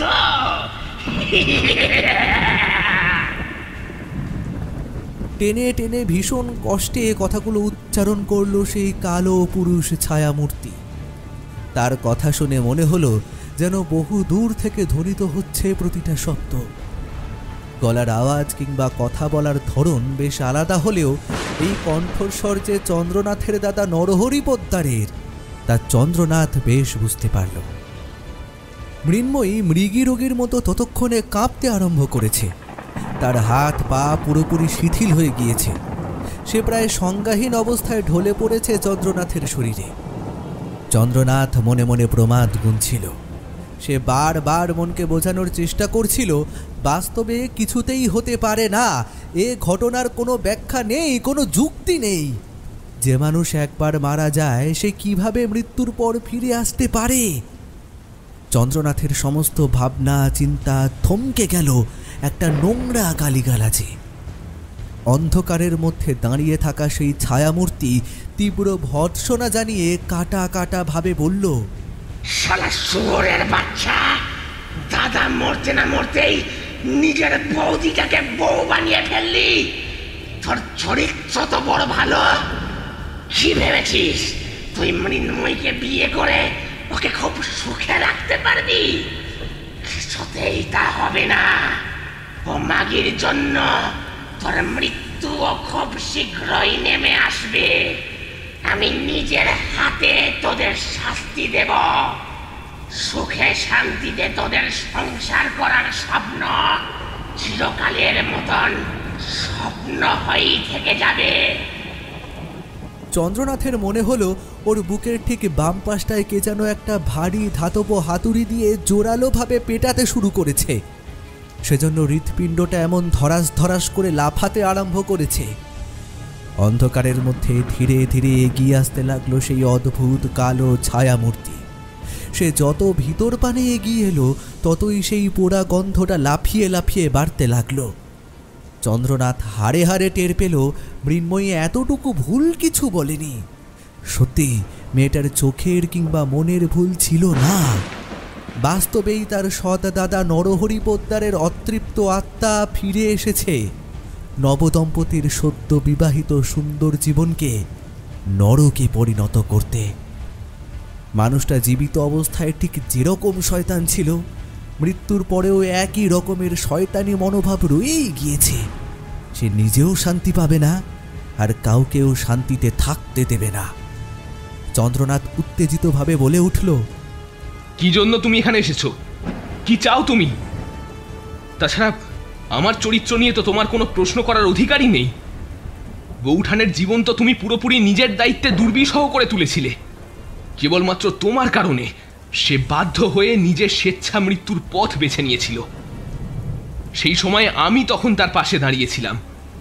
এতে তো কোনো অন্যায় নেই। তোমার মতন একটা পাষণ্ডের হাত থেকে বৌঠানকে মুক্ত করে আমি তো কোনো অপরাধ করিনি। আর তোমার মৃত্যুর জন্য তুমি নিজেই দায়ী। তুমি নিজেই নিজের মরণ ডেকে এনেছিলে। আমরা তো তোমাকে কোনোভাবেই মেরে ফেলিনি। তোমার পাপের ঘোড়া পূর্ণ হয়েছিল, তাই জন্য তুমি সেদিন রাতে অমন নেশা করে ছাদে উঠেছিলে, আর টাল সামলাতে না পেরে ছাদ থেকে পড়ে গিয়ে মরেছ। তাতে আমরা কি করব? বাহ, মুখে তো বেশ বুলি ফুটেছে দেখছি। তা এত বুলি কে শেখালো? আদরের বৌঠান। অবশ্য সে তো এখন তোর বৌঠান নয়, সে তো এখন তোর আদরের বউ। আমি জানতাম তোমার মানসিকতা অত্যন্ত নীচ। তুমি মানুষরূপী একটা আস্ত পিশাচ। কিন্তু তুমি যে এত বাজে, এত ঘৃণ্য, এত কদর্য, এত গর্হিত, তা আমি ঘুণাক্ষরেও ভাবতে পারিনি। চন্দ্রনাথের বলা প্রতিটা কথা নরহরি পোদ্দারের মস্তিষ্কে একেবারে ধারালো ছুরির আঘাতের মতো ফালা ফালা হয়ে বসে গেল। বিকৃতভাবে কোনো কথা না বলে সে আরও এগিয়ে এলো। আর ঠিক এমন সময় বাইরের দুর্যোগময় প্রকৃতিতে কান ফাটানো শব্দে বাজ পড়ল। বজ্রপাতের তীব্র সাদাটে আলোর ঝলকানি ঘরের ভেতর ঢুকে আসতেই চন্দ্রনাথ প্রথমবার দেখল নরকের অতল গহ্বর থেকে উঠে আসা নরহরি পোদ্দারের অতৃপ্ত প্রেতাত্মাকে, যা দেখা মাত্রই তার হিতাহিত জ্ঞান শূন্যের মতো অবস্থা হলো। এতক্ষণ ধরে বেশ সাহসিকতার সাথে কথাগুলো বললেও সৎ দাদার এমন হারহিম করা রূপ দেখে তার আত্মারাম খাঁচা ছাড়া হওয়ার উপক্রম হলো। কি সাংঘাতিক অবর্ণনীয় সেই রূপ! চুলবিহীন ক্ষতবিক্ষত মস্তক থেকে গড়িয়ে নামছে বদরক্ত মিশ্রিত ঘিলুর ধারা। দুই চোখের মধ্যে মণি বলে কিছু নেই, যেন ওখানে ধকধক করে জ্বলছে দুটো সবুজ আগুনের বৃত্ত। চামড়াবিহীন ঠোঁটের ভেতর থেকে বেরিয়ে এসেছে হলদেটে খয়েরি ছোপ ধরা তীক্ষ্ণ ধারালো দাঁতের সারি। নিচের চোয়ালটা পুরোপুরি ভেঙে গিয়ে খানিকটা ঝুলে রয়েছে, আর তাতেই দুই দন্তরাশির ফাঁক থেকে বেরিয়ে এসেছে একটা চটচটে লালাযুক্ত কালো লকলকে জিভ। দেহের বিভিন্ন অংশের চামড়া পুড়ে ভেতর থেকে বেরিয়ে এসেছে লাল মাংসের পিণ্ড।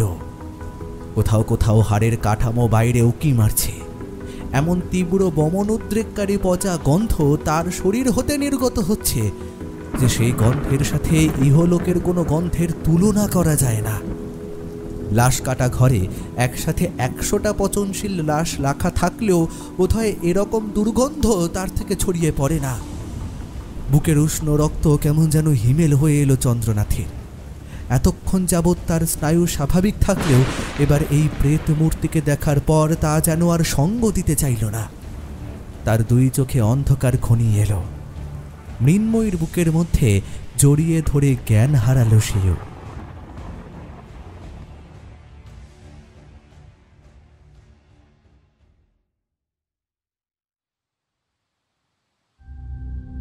আশা করি তোমার মনের মধ্যে কোনো সন্দেহ নেই চন্দ্রনাথ, যে আমি তোমাকে মোটেও ভুল কিছু বলিনি।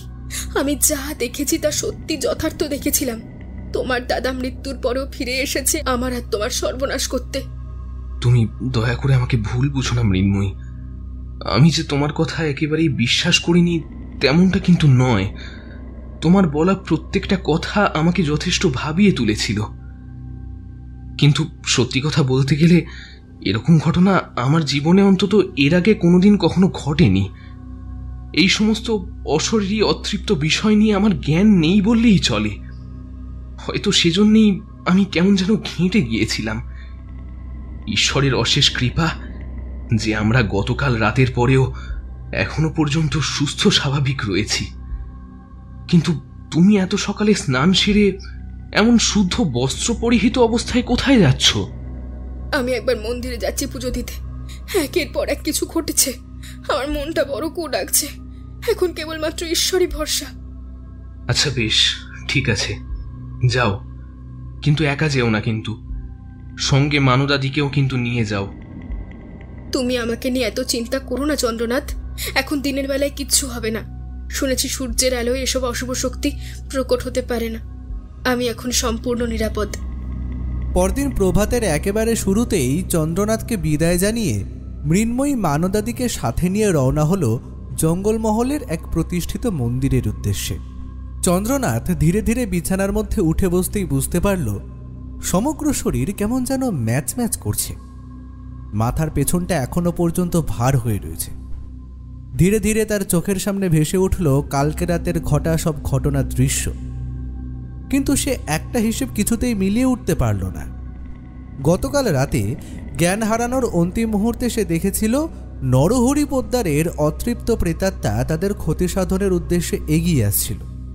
তাহলে আজ সকাল পর্যন্ত তারা উভয়ই সম্পূর্ণ সুস্থ স্বাভাবিক রইল কি করে? গতকাল রাতেই তো মৃত নরহরি পোদ্দারের প্রেতাত্মা তাদের মেরে ফেলতে পারত, তাহলে তেমনটা করল না কেন? নাকি সে তাদের ক্ষতি সাধন করতে চেয়েছিল, কিন্তু কোনো কারণে কিছুতে বাধাপ্রাপ্ত হয়ে আপাতত ফিরে গিয়েছে নরকলোকে?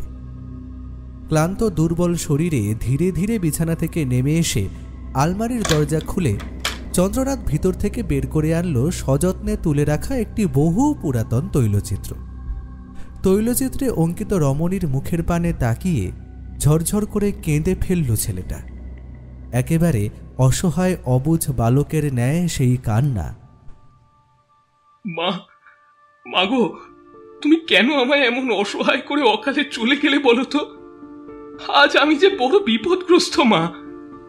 আর কেউ না জানুক, তুমি তো অন্তত জানো মা যে আমি কোনো অন্যায় করিনি।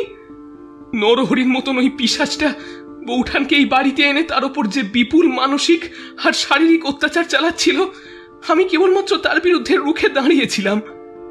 কিন্তু আজ আমার আর মৃন্ময়ের জীবনে যেন সাক্ষাৎ অকাল মৃত্যুযোগ নেমে এসেছে।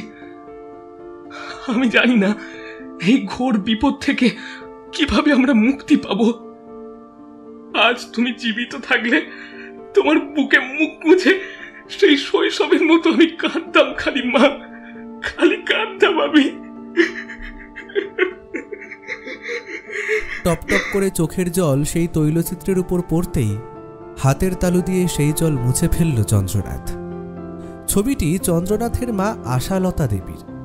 চন্দ্রনাথের পিতা সত্যনারায়ণ পোদ্দারের প্রথম পক্ষের স্ত্রী ছিলেন বিমলা দেবী। এই বিমলা দেবীর একমাত্র সন্তান নরহরি পোদ্দার। অল্প বয়সেই বিমলা দেবীর মৃত্যুর পর সত্যনারায়ণ পোদ্দার বিবাহ করেন আশালতা দেবীকে। আশালতা দেবীর পুত্র চন্দ্রনাথ পোদ্দার। ছোটবেলা থেকেই নরহরি পোদ্দার ছিল বড় বেবয়রা বখাটে আর একগুঁয়ে প্রকৃতির মানুষ। চন্দ্রনাথের মা আশালতা দেবী কোনোদিন তাকে সৎ ছেলে মনে করেননি। কিন্তু তাহলে কি হবে? নরহরি পোদ্দার কখনোই আশালতা দেবীকে নিজের মৃত মায়ের স্থানে বসায়নি। সত্যনারায়ণ পোদ্দার মৃত্যুশয্যায় শুয়ে তার সমস্ত সম্পত্তি দুই সন্তানের নামে সমান ভাগে ভাগ করে দেন। পিতার বিশাল ব্যবসার অর্ধেক অংশ পায় নরহরি পোদ্দার এবং বাকি অর্ধেক অংশ পায় ছোট ছেলে চন্দ্রনাথ। তবে চন্দ্রনাথ তখন নাবালক থাকায় তার প্রাপ্য সম্পত্তির ভাগ লিখিত হয় তার মা আশালতা দেবীর নামে। সত্যনারায়ণ পোদ্দারও জানতেন বড় ছেলে এই সম্পত্তির সিকি ভাগটুকু ধরে রাখতে পারবে না, তা সবই নেশা, মেয়ে মানুষ আর জুয়ায় উড়ে যাবে। কিন্তু তা সত্ত্বেও পিতা হিসেবে নরহরি পোদ্দারের প্রাপ্যটুকু থেকে তাকে কখনোই তিনি বঞ্চিত করেননি। সত্যনারায়ণ পোদ্দার চোখ বুঝলেই বছর কতক পর আশালতা দেবী হঠাৎই ছাদ থেকে নিচে পড়ে দুর্ঘটনায় মারা যান। সেই থেকেই মা হারা হয় চন্দ্রনাথ। মায়ের স্মৃতিস্বরূপ এই একখানি তৈলচিত্রই কেবল আঁকড়ে সে রেখে দিয়েছে বহু যত্নে। জীবনে যখনই কঠিন সংকটের মুখোমুখি হয়ে দিশেহারা অবস্থায় পড়ে, তখনই এই ছবিটা সে আলমারি থেকে একান্তে বের করে মায়ের সাথে কথা বলে। মনে প্রাণে বিশ্বাস করে তার মা ঠিক তাকে দেখছে, তার সমস্ত কথা শুনছে। তার মাই তাকে আর তার স্ত্রীকে এই ঘোর বিপদ থেকে উদ্ধার করবে, এমনটাই চন্দ্রনাথের আশা। হ্যাঁ গো, আমার কিন্তু খুব ভয় করছে। বুকের ভেতরটা বারবার কেঁপে উঠছে এক সাংঘাতিক অশনি আতঙ্কে। আমার মন বলছে আজ রাতে এই শয়তানটার অন্তিম প্রহর হবে। তুমি এত দুশ্চিন্তা করো না মৃন্ময়ী, আমি আছি তো, তোমার কোনো ক্ষতি হতে দেব না। আমি তোমাকে বলে বোঝাতে পারবো না চন্দ্রনাথ, আমার বুকের ভেতর ঠিক কি অনুভূতি হচ্ছে। ভালো করে লক্ষ্য করে দেখো, চারপাশটা কেমন থমথমে হয়ে গিয়েছে। বৈশাখ মাসে কালবৈশাখী ঝড় ওঠার পূর্বে ঠিক যেমন স্তব্ধ হয়ে যায়, একেবারে সেই রকম নিস্তব্ধতা নেমে এসেছে আমাদের জঙ্গলমহলের এই গোটা পোদ্দার বাড়ি জুড়ে। আজকের রাতটা যেন সাক্ষাৎ কাল রাত্রি হয়ে নেমে আসতে চলেছে বাড়ির ওপর। সন্ধে নামতে এখনো বেশ কিছুটা সময় বাকি। আচ্ছা চন্দ্রনাথ, আজকের রাতের জন্য আমরা কোথাও চলে যেতে পারি না? বোকার মতো কথা বলো না মৃন্ময়ী। তুমি কি ভাবছো আমরা অন্য কোথাও পালিয়ে গেলে নরহরির অতৃপ্ত আত্মা আমাদের সন্ধান পাবে না? আমরা যেখানে গিয়ে উপস্থিত হব, ওই শয়তানটা সেখানেই গিয়ে আবার উপস্থিত হবে। সেই ক্ষমতা তার রয়েছে। তাহলে তাহলে এবার আমরা কি করব? এই পরিস্থিতিতে আমাদের কি করণীয়? এইভাবে কি নিজেদের চরম বিপদ ঘটার অপেক্ষায় বসে থাকবো চুপচাপ হাত পা গুটিয়ে? এত দুশ্চিন্তা করো না। বিপদের সময় সবসময় মস্তিষ্ক ঠান্ডা রাখতে হয়। আর পালিয়ে যাওয়াটা কোনো সমস্যারই কোনো সমাধান হতে পারে না। চন্দ্রনাথ যত যা বলি মৃন্ময়ীকে শান্ত করার চেষ্টা করুক না কেন, মৃন্ময়ী ঠিকই বুঝল যে তার স্বামীর মনেও ইতিমধ্যেই দুশ্চিন্তার পাহাড় গড়ে উঠেছে। সারাটা দিন কেটে গেছে সম্পূর্ণ নির্ঝঞ্ঝাটে। সন্ধ্যা নামতে আরও বেশ কিছুটা সময় বাকি। পশ্চিম দিগন্তে ছড়িয়ে থাকা সামান্য লালচে গোধূলি আলো রামধনুর মায়াবী রঙের মতন নেমে আসছে ধূসর পৃথিবীর বুকে। আজ যেন সত্যিই কোনো না কোনো অনর্থ ঘটবে, আর সে কারণেই প্রকৃতি এত নিঝুম হয়ে রয়েছে। সাধারণত এই সময় বিভিন্ন পাখপাখালির ডাক, কীটপতঙ্গের আওয়াজ, ছোট বড় নানা প্রাণীর গর্জন শোনা যায়। অথচ আজ সেই সমস্ত কোনো কিছুই কর্ণগোচর হচ্ছে না। চন্দ্রনাথ এবং মৃন্ময়ী ভারী অসহায় অবস্থায় একে অপরকে জড়িয়ে ধরে চুপটি করে বসেছিল। প্রকৃতির স্বাভাবিক নিয়ম অনুযায়ী দিবালোকের অবসান ঘটে। একসময় নেমে এলো সন্ধ্যার নিকষ কালো অন্ধকার। আকাশের বুকে চাঁদের দেখা মিলল না, তবে বেশ কিছু ছোট বড় উজ্জ্বল নক্ষত্র বিক্ষিপ্তভাবে মুখ তুলে তাকালো শত আলোকবর্ষ দূর হতে। হাসছে হাসছে। চন্দ্রনাথের চোখে একটু ঘুম জড়িয়ে এসেছিল। ঠিক এমন সময় মৃন্ময়ীর কথা শুনে ঘুম ভেঙে ছেলেটা সচকিত হয়ে ধড়ফড় করে উঠে বসতেই টের পেল তার নাসারন্ধ্র হয়ে দেহের অভ্যন্তরে প্রবেশ করছে একটা মারাত্মক পচা দুর্গন্ধ। কখন যে সন্ধ্যা পেরিয়ে রাত্রি নেমেছে সেই হুঁশ তাদের নেই। বর্তমানে এখন কটা বাজছে তাও তারা জানে না, তবে আন্দাজ করে বলা যায় সময় এখন প্রায় মধ্যরাত্রির কাছাকাছি। মৃন্ময়ীর বুকের ভেতর রীতিমতো রণদামামা বেজে উঠল। গন্ধটা উত্তরোত্তর বাড়ছে। বাইরের নৈশ পরিবেশে ঝড় উঠেছে। শো শো শব্দে তীব্র বেগে প্রবাহিত হচ্ছে ঝোড়ো বাতাস। হাবাগির বেটি, আজ তোদের অন্তিম রাত। নিজের হাতে তোদের শেষ করবা বলে আজ আমার হাত একেবারে নিষ্পিস করছে। তোদের দুটোকে না মারা পর্যন্ত আমি কিছুতেই শান্তি পাচ্ছি না। তোদের দুটোর একেবারে গাঁটে গাঁটে শয়তানি বুদ্ধি। ওহ, মাগি বিধবা হতে না হতেই নতুন করে আবার বিয়ে করার স্বাদ জেগেছে মনে, তাই না? তোদের সুখে শান্তিতে সংসার করার বাসনা আমি আজ একেবারে চিরতরে ঘুচিয়ে দেব। কালো অন্ধকারের বুক চিরে বেরিয়ে এলো সেই বিভৎস বিভীষিকা। দোতলার বন্ধ ঘরের দরজা যেন কোনো অদৃশ্য শক্তির তাড়নায় দড়াম শব্দে খুলে গেল। দরজার দুই পাল্লা দুই দিকে ফাঁক হয়ে যাওয়া মাত্রই বাইরের অন্ধকারময় জগৎ থেকে ভেতরে ঢুকে এলো কনকনে ঠান্ডা শীতল আলোজলো বাতাস। কড়কড় শব্দে গর্জে উঠল মেঘের তলোয়ার। সর্পিল গতিতে এক প্রান্ত থেকে অপর প্রান্তের প্রতি ধেয়ে গেল ইন্দ্রদেবের লকলকে বর্জ্যের তলোয়ার। পাতালের নরক থেকে উঠে আসা সেই প্রেতমূর্তি বিকট রূপ ধারণ করে পুনরায় উপস্থিত হয়েছে পোদ্দার বাড়ির দোতলার নবদম্পতির কক্ষে। দুই হাতের ধারালো নখ মুচিয়ে সে এগিয়ে এলো তাদের দিকে। তবে মৃন্ময়ী আজ আর ভয় পেল না। ভয় পেয়ে জ্ঞান হারালে কিছুতেই চলবে না। যেভাবেই হোক তাকে চন্দ্রনাথকে রক্ষা করতেই হবে। মৃত্যু যদি নেমে আসে তাহলে আগে তাকে স্পর্শ করতে হবে, তারপর চন্দ্রনাথকে। যে পুরুষ মানুষ তার মতন এক অসহায় অবলা নিপীড়িত নারীকে সম্মান দিয়ে নিজের অর্ধাঙ্গিনীতে পরিণত করে, সেই পুরুষ তার কাছে সাক্ষাৎ দেবতা সমতুল্য।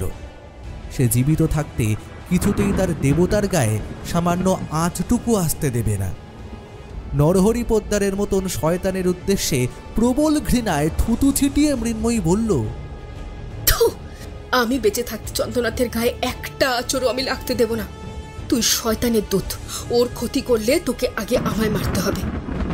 মৃন্ময়ের কথার জবাবে আর কোনো কিছুই না বলে সেই প্রেতমূর্তি বিকৃতভাবে পিশাচের ন্যায় খলখল করে হেসে শরীরটাকে টানতে টানতে এগিয়ে এলো তাদেরই দিকে। তার দুই চোখ থেকে যেন ঠিকরে বের হচ্ছে জিঘাংসার আগুন। চন্দ্রনাথ মৃন্ময়ীর হাত ধরে তাকে বাধা দেওয়ার চেষ্টা করে বলল, কি করছো কি মৃন্ময়ী? হঠকারিতার বসে কি পাগলামো শুরু করেছো তুমি? আমি তোমার কিচ্ছু হতে দেব না মৃন্ময়ী। ঈশ্বরকে সাক্ষী রেখে তোমার মাথায় যখন আমি সিঁদুর তুলেছি, তখন আমি যতক্ষণ বেঁচে থাকবো ততক্ষণ তোমাকে রক্ষা করার দায়িত্ব আমার। কারোর কিছু করতে হবে না, এই পিশাচটাকে আমি শেষ করব। শয়তানটা বেঁচে থাকতেও বউটাকে এতটুকু মায়া করিসনি, সোহাগ দিসনি, আর জীবনটা পুরোপুরি নরক করে তুলেছিস। প্রতি রাতে আমার কোলে মাথা রেখে কাঁদতো, আর আজ মরণের পরতে ফিরে এসেছিস মেয়েটার সুখে সংসারে আগুন লাগাতে। আজ তোরই একদিন কি আমারই একদিন। এই কথা বলে সকলকে একেবারে চমকে দিয়ে মানদাদি দৌড়ে ঢুকে এলো ঘরের ভেতর। তার হাতে ধরা রান্নাঘরের ধারালো বৃহৎ আকারের আঁশবটিখানা অন্ধকারের মধ্যেও যা ঝলসে উঠছে চকচক করে। মুখের কথা শেষ করা মাত্রই মানদাদি সকলকে একেবারে চমকে দিয়ে হাতে ধরা আঁশবটিটা মাথার উপর তুলে তার সজোরে নামিয়ে আনলো পিশাচ শরীর লক্ষ্য করে। সাথে সাথেই ভয়ানক রকমের গর্জন করে উঠল নরহরি পোদ্দারের অতৃপ্ত প্রেতাত্মা। ধারালো বটির আঘাত যেন তার সূক্ষ্ম দেহ ভেদ করে সোজা বসে গেল গভীরে। কাটা জায়গা থেকে গাঢ় সবুজ বর্ণের দুর্গন্ধময় এক তরলের ধারা নেমে এলো। চোখের পলকে পেছন ফিরে মানদাদির দিকে ফিরে তাকালো নরহরি পোদ্দার। বিকট চিৎকার করে ধারালো নখরযুক্ত হাতের একটা জোরালো থাবা বসিয়ে দিল বৃদ্ধার কান মুতো লক্ষ্য করে। মানদাদির হাতে ধরা বটি সশব্দে পড়ে গেল মেঝেতে, আর জ্ঞান হারিয়ে কাটা কলা গাছের মতো লুটিয়ে পড়ল সে নিজেও। চন্দ্রনাথ এবং মৃন্ময়ী আঁতকে উঠল। মানদাদির কোনো বড় রকমের ক্ষতি হয়ে গেল কিনা তা ভেবে। সংজ্ঞাহীন বৃদ্ধার মুখমণ্ডল থেকে গল গল করে রক্তের ধারা বের হতে লাগলো। পিশাচ পুনরায় ফিরে দাঁড়ালো। আবার সে এগিয়ে এলো তার শিকার লক্ষ্য করে। মৃন্ময়ী এবং চন্দ্রনাথ ভয়ে প্রায় গুটিয়ে গেল। তবে তাদের চোখে মানদাদির প্রতি সম্মান বেড়ে গেল বেশ অনেকখানি। সত্যি মানদাদি শুধুমাত্র তাদের বাড়িতে অর্থের বিনিময়ে কাজ করতো তেমনটা নয়। বাস্তবেই মানদাদি তাদের পরিবারের একজন সদস্যা ছিল। তাই জন্যেই নিজের প্রাণের তোয়াক্কা না করে এভাবে সমূহ বিপদের মুখোমুখি ঝাঁপিয়ে পড়েছিল। ঈশ্বরের কাছে একান্তই প্রার্থনা যেন মানদাদির প্রাণ সংশয় না ঘটে। ভয়ানক প্রেতমূর্তি একেবারে যখন তাদের সন্নিকটে এসে উপস্থিত হয়েছে আর বাঁচার বিন্দুমাত্র আশা নেই, ঠিক তখনই তিমিরাচ্ছন্ন প্রকৃতির বুক চিরে বেরিয়ে এলো আরও এক ছায়ামূর্তি। তার সারা শরীর হতে নির্গত হচ্ছে শ্বেত শুভ্র বর্ণের উজ্জ্বল আলোক রশ্মি এবং সুগন্ধিময় ধোঁয়া। আমি যা দেখছি তা কি সত্যি সঠিক, নাকি ভয়ে আমার চোখের ভুল হচ্ছে? তুমি কি সত্যি আমার মা? হ্যাঁ রে খোকা, আমি তোর মা। আজ তোদের রক্ষা করতে আমি এসেছি। আমি কিছুতেই আমার পুত্র আর পুত্রবধূর কোনো ক্ষতি হতে দেব না। কিন্তু মা, তুমি এই পৃথিবীতে ফিরে এলে কি করে? কেন? ঠিক যেইভাবে এই শয়তানটা মৃত্যুর পরেও নরকের অন্ধকার থেকে উঠে এসেছে, ঠিক একইভাবে আমিও এসেছি পারলৌকিক জগৎ থেকে তোদের দুজনকে রক্ষা করতে। পারলৌকিক জগৎ থেকে তোদের দুজনকে রক্ষা করতে। আমি জানি এই নরহরি পোদ্দার আসলে কত বড় শয়তান। এ যে তোদের জীবন সংকটের কারণ হতে পারে তা আমি বিলক্ষণ বুঝতে পেরেছিলাম। তাই জন্যই তো এই কয়েকদিন ধরে এখানেই রয়েছি। চন্দ্রনাথ যেন নিজের কানকেও বিশ্বাস করতে পারছিল না। দুই চোখ ভালোভাবে ডলে নিয়ে তাকালো সামনের দিকে। আজ থেকে অনেক বছর আগে মারা যাওয়া তার মৃতা মা আশালতা দেবী পুনরায় তার সামনে এসে দাঁড়িয়েছেন। না, সত্যিই তিনি এসেছেন নিজ পুত্র এবং পুত্রবধূর প্রাণ রক্ষা করতে। খোকা, তোরা কেউ জানিস না, তোরা কেউ জানিস না আমার মৃত্যুর আসল রহস্য। আমি মোটেও ছাদ থেকে পড়ে মারা যাইনি রে খোকা। এই শয়তানটা আমাকে ছাদ থেকে ঠেলে ফেলে মেরে দিয়েছিল। আসলে ও চেয়েছিল তোর ভাগের সমস্ত সম্পত্তির মালিক যেহেতু আমি, তাই ওর নামে সবটা যেন লিখে দিই। কিন্তু আমি নরহরির অন্যায় প্রস্তাবে রাজি না হওয়ায় সে এমন কাজ করে। আমি তবুও তাকে মাফ করে দিয়েছিলাম, কোনোদিন তার বিন্দু মাত্র ক্ষতি চাইনি। কিন্তু যখন দেখলাম মৃত্যুর পর সে পিশাচ হয়ে তোর এবং মৃন্ময়ীর ক্ষতি করতে চাইছে, তখন আর আমি কিছুতেই নিজেকে সামনে রাখতে পারলাম না। তাই জন্যই তো ওর মতো আমিও উঠে এলাম ওই অজানা জগৎ থেকে। আজ নরহরি পোদ্দারের সাথে আমি আমার সমস্ত পুরনো হিসেব একেবারে সুদে আসলে মিটিয়ে নেব। সে আমাকে হত্যা করেছিল ইচ্ছাকৃতভাবে, কিন্তু তা সত্ত্বেও আমি তার ক্ষতি করার কথা ভাবিনি, একটি বারের জন্যও ভাবিনি। তবে আজ সে তোদের চরম সর্বনাশ করতে চেয়েছে, আর আমি একজন মা হয়ে তা কিছুতেই মেনে নিতে পারবো না। চন্দ্রনাথের পায়ের তলার শক্ত মাটি যেন একেবারে কেঁপে উঠল ভূমিকম্পের মতন। হায়, এতদিন ধরে সে জানতো তার মা ছাদ থেকে পড়ে মারা গিয়েছেন, কিন্তু তাকে যে এইভাবে তার সৎ দাদা ঠেলে দিয়ে মেরে ফেলেছে তা ঘুণাক্ষরেও জানতে পারেনি। মায়ের কথা ভেবে ভীষণ কষ্ট হলো। দু চোখ ঝাপসা হয়ে গড়িয়ে পড়ল জলের ফোঁটা। কিন্তু ততক্ষণে অশরীরী আশালতা দেবী প্রবল আক্রোশের সাথে একেবারে আহত বাঘিনীর মতো ঝাঁপিয়ে পড়েছেন নরহরি পোদ্দারের পিশাচ শরীর লক্ষ্য করে। মানদাদি একজন রক্ত মাংসে গড়া মানুষে কখনোই তার শক্তির সমকক্ষ ছিল না, কিন্তু আশালতা দেবীর ক্ষেত্রে তেমনটা হলো না। তিনি একজন নারী হয়েও কাবু করে ফেললেন শয়তান নরহরি পোদ্দারকে। আসলে শুভ শক্তির জোর বরাবরই একটু বেশি হয় অশুভ শক্তির তুলনায়। উভয় পক্ষের মধ্যে শুরু হলো প্রবল সংঘর্ষ। দুই অতৃপ্ত অশরীরী আত্মার মধ্যে চলতে থাকা সেই যুদ্ধে লণ্ডভণ্ড হয়ে যেতে লাগলো দুই তলার ঘর। কখনো নরহরি পোদ্দার দাঁত নখ বের করে ঝাঁপিয়ে পড়ল আশালতা দেবীর উপর, তো আবার পরক্ষণেই আশালতা দেবী তাকে ছাড়িয়ে তার চুলের মুঠি ধরে ঘাড়ের কাছে বিঁধিয়ে দিলেন তার নিজের হাতের তীক্ষ্ণ ধারানো রোখের শাড়ি। জোকের মুখে নুন পড়লে ঠিক যেরকম অবস্থা হয়, পিশাচটার অবস্থা হলো হুবহু তাই। আশালতা দেবী একের পর এক আঘাতে শত শত খণ্ডে ছিন্ন বিচ্ছিন্ন হয়ে গিয়ে এক সময় নরহরি পোদ্দার কেমন যেন ধূসর কালো ধোঁয়ায় পরিণত হলো। শেষ পর্যন্ত নরহরি পোদ্দারের অতৃপ্ত আত্মা ধ্বংস হলো। ততক্ষণে অবশ্য আশালতা দেবী বড় ক্লান্ত হয়ে পড়েছেন। অন্তিমবারের মতো চন্দ্রনাথ এবং মৃন্ময়ের দিকে মুখ তুলে তাকিয়ে প্রাণ ভরে তাদের আশীর্বাদ করে তিনিও যাত্রা করলেন পরপারের উদ্দেশ্যে। ঘরের মধ্যে ছড়িয়ে ছিটিয়ে রইল কেবলমাত্র যুদ্ধ শেষের নিদর্শন।